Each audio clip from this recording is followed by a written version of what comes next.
या बातमीपत्राचे प्रायोजक आहे Ghungroo electronics. Satyaratan, Nashik west, Sinnar, Nashik. Proprietor Rahul Bhavsar. Mobile क्रमांक 8308 46 11 11 91 75 23 67 08. सध्याच्या स्पर्धात्मक युगात आपल्या पाल्यांना लहानपणापासूनच इंग्लिश मीडियम मध्ये प्रवेश घेण्याची स्पर्धा सुरू आहे. त्यातून बऱ्याच ठिकाणी आपली संस्कृती, महाराष्ट्राचा इतिहास यापासून मुले वंचित राहत असल्याचे दिसत आहे. अशातच द रेनबो पब्लिक स्कूलमध्ये महाराष्ट्राचे आराध्य दैवत छत्रपती शिवराय यांच्या जयंती उत्सवापासून एक नाविन्यपूर्ण उपक्रमास सुरुवात करण्यात आली. सध्या पालकांसह आपल्या पाल्यांना इंग्लिश मीडियममधून शिक्षण मिळावे यासाठी जोरदार स्पर्धा सुरू आहे.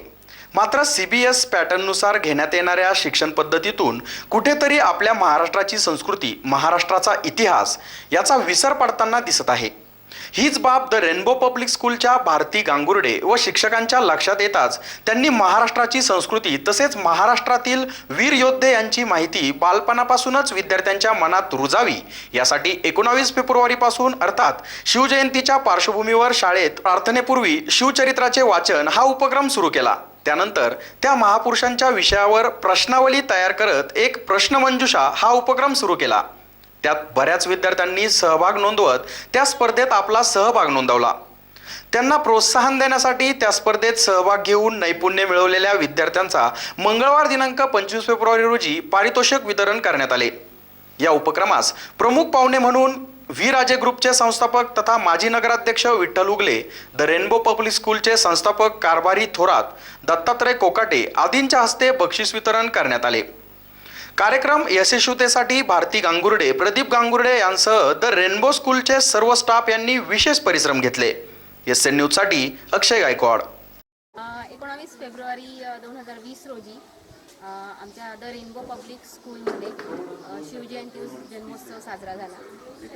या दिवशी छत्रपती शिवाजी महाराज यांच्या पुतळ्याला हार अर्पण करून तसेच पुतळ्याची आरती करण्यात आली. सर्व मुलांनी खूप उत्साहाने सहभाग घेतला. या प्रसंगी आमचे अध्यक्ष तसेच शाळेचे संस्थापक यांनी सगळ्यांनी मुलांना मार्गदर्शन केले. तसेच आमच्या शाळेतील शिक्षिका सौ वैशाली काकड यांनी पोवाडा सादर केला. काही मुलांची भाषणे झाली. या संदर्भात आम्ही शिवजयंतीच्या आधी गेल्या 15 दिवसापासून शिवचरित्राचे नियमित वाचन घेत होतो शाळेमध्ये. प्रार्थनेपूर्वी दररोज 1 तास शिवचरित्राचे वाचन घेतले जायचे. शिवाजी महाराजांचे आयुष्यात घडलेले प्रसंग, त्यांनी अफजलखानाचा वध, शाहिस्तेखानाची बोटं कापली, आग्र्याच्या कैदीतून सुटका, असे बरेचसे प्रसंगांचे वर्णन व त्याबद्दल माहिती मुलांना दिली गेली. व या सगळ्यांच्या आधारावर एक प्रश्नावली तयार करण्यात आली 50 प्रश्नांची. ही प्रश्नावलीच्या प्रिंटआउट सगळ्या मुलांना वाटण्यात आल्या आणि शिवजयंतीच्या दिवशी त्या प्रश्नावलीच्या संदर्भात एक क्विज कॉम्पिटिशन घेण्यात आले. व त्या क्विज कॉम्पिटिशनमध्ये जी मुलं प्रथम, द्वितीय व तृतीय क्रमांकाने आली त्यांचा बक्षीस वितरण समारंभ आज रोजी पार पडला. बक्षीस वितरण समारंभासाठी आम्हाला व्ही राजे ग्रुपचे संस्थापक अध्यक्ष व माजी नगराध्यक्ष श्री विठ्ठलराजे उगले यांची उपस्थिती, तसेच आमचे शुभचिंतक, हितचिंतक श्री दत्तात्रय कोकाटे व आमच्या संस्थेचे अध्यक्ष श्री कारभारी थोरात, आमचे सर्व स्टाफ व शिक्षकवृंद व पालकांची उपस्थिती लाभली. या कार्यक्रमातनं एक असा संदेश आला की आजकाल मुलांना जर काही रुजवायचे संस्कारांची खूप गरज आहे आणि जर तुम्हाला मुलांवर संस्कार करायचे असेल तर महापुरुषांच्या चरित्राचं वाचन ही काळाची नितांत गरज बनली आहे. तर आजच्या या दिवशी आम्ही असा संकल्प केला आहे, इथून पुढे दररोज प्रार्थनेच्या आधी एका महापुरुषाच्या चरित्राचे वाचन करणे व त्यावर प्रश्नावली तयार करणे व दर 1 महिन्यानी 2 महिन्यांनी ज्या काही कोणाची जयंती येते त्या पद्धतीत त्या महापुरुषाच्या चरित्राची वाचनाची तयारी आधीच करून त्या महापुरुषाच्या चरित्राच्या दिवशी क्विज कॉम्पिटिशन घेणे.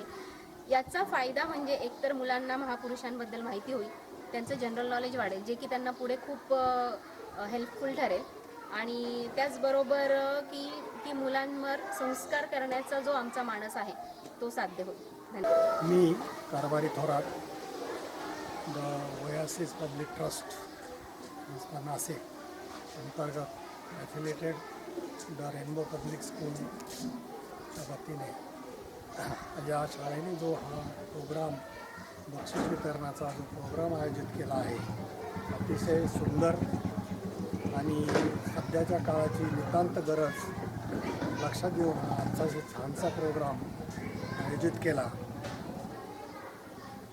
स्वातंत्र्यप्राप्तीनंतर खरोखर छत्रपतीचा इतिहास जर शिकवला गेला असता तर आजचं हे चित्र नक्कीच बदललेलं असतं.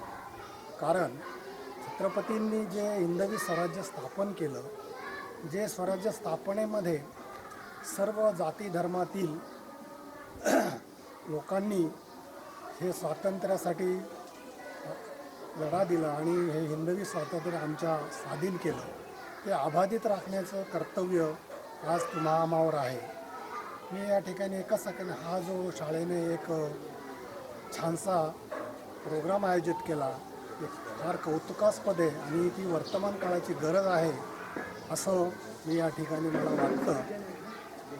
याबद्दल या ठिकाणी उपस्थित श्री विठ्ठलराजे उगले, त्याचप्रमाणे दत्ताभाऊ कोकाटे, त्याचप्रमाणे शाळेच्या प्रिन्सिपल भारती गांगुर्डे यांचे मी या ठिकाणी आभार व्यक्त करून मी इथे थांबतो. आज या शाळेने जो उपक्रम घेतला, मला तर काल कळालं मॅडम पिढींनी सांगितलं की शिवाजी महाराजांच्या चरित्रावर आपण स्पर्धा घेतल्या आणि ही अभिमानास्पद गोष्ट आहे. खरं तर आपण जो उपक्रम राबवला हा तालुक्यातील अनेक शाळांनी राबवला पाहिजे. कारण ह्या वयात मुलांच्या मनावर शिवाजी महाराजांचं कर्तृत्व, संभाजी महाराजांचं कर्तृत्व, राजमाता जिजाऊचं कर्तृत्व, डॉक्टर बाबासाहेब आंबेडकरांचं कर्तृत्व, महात्मा ज्योतिबा फुलेंचं कर्तृत्व, ह्या महान महात्म्याचं चारित्र्य हे मुलांना कळायला पाहिजे. आणि त्या माध्यमातून शेवटी यांच्या विचारानेच आज जे काही चाललं आहे, या महान पुरुषांच्या विचाराने सर्व चाललं आहे. आणि अशा वेळेस जर मुलांना असे संस्कार जर आपण टाकत असाल तर अतिशय आनंदाची गोष्ट आहे आणि चांगली गोष्ट आहे. आम्हाला या गोष्टीचा सार्थ अभिमान आहे की आपण या स्पर्धा घेऊन ह्या मुलांना जे शिवाजी महाराजांच्या इतिहासासंदर्भात त्यांच्याकडनं विविध विषयांवर त्यांच्याकडनं ज्या स्पर्धा घेतल्या, त्या स्पर्धेत अनेक विद्यार्थ्यांनी सहभाग घेतला असेल. त्यात काहींचा प्रथम, द्वितीय, तृतीय नंबर आला असेल, काहींचा आला असेल. पण त्या परीक्षेमुळं त्या मुलांना जी उत्सुकता लागली ती महत्वाची आहे आणि या वयात त्यांच्या मनावर हे बिंबणं गरजेचं आहे. मी या शाळेच्या सर्व अध्यक्ष, टीचर्स, संचालक यांचे सर्वांचे मनापासून आभार मानतो. असेच कार्यक्रम आपण पुढे घेत जा आणि मुलांनाही सांगतो, मुलांनीही त्यांच्या वडिलांनी मुलांकडे व्यवस्थित लक्ष देऊन आपले मुलं चांगल्यात चांगला अभ्यास कसा करतील, चांगले संस्कार, कारण संस्कार राजमाता जिजाऊंनी शिवाजी महाराजांवर संस्कार त्यांना शिकवले आणि त्या संस्कारातून शिवाजी महाराज घडले. त्याच पद्धतीने प्रत्येक आई वडिलांनी आपल्या मुलांवर संस्कार त्याच्यावर जतन केले पाहिजे आणि त्यातनं ही भावी पिढी घडणार आहे आणि त्यांचं आयुष्य सुखाचं आणि समाधानाचं होणार आहे. मी सर्व मुलांचं मनापासून आभार मानतो आणि इथून पुढे आपण अशाच पद्धतीने विविध महापुरुषांच्या स्पर्धा घेऊन या मुलांवर चांगले संस्कार द्यावे अशी विनंती करतो आणि थांबतो.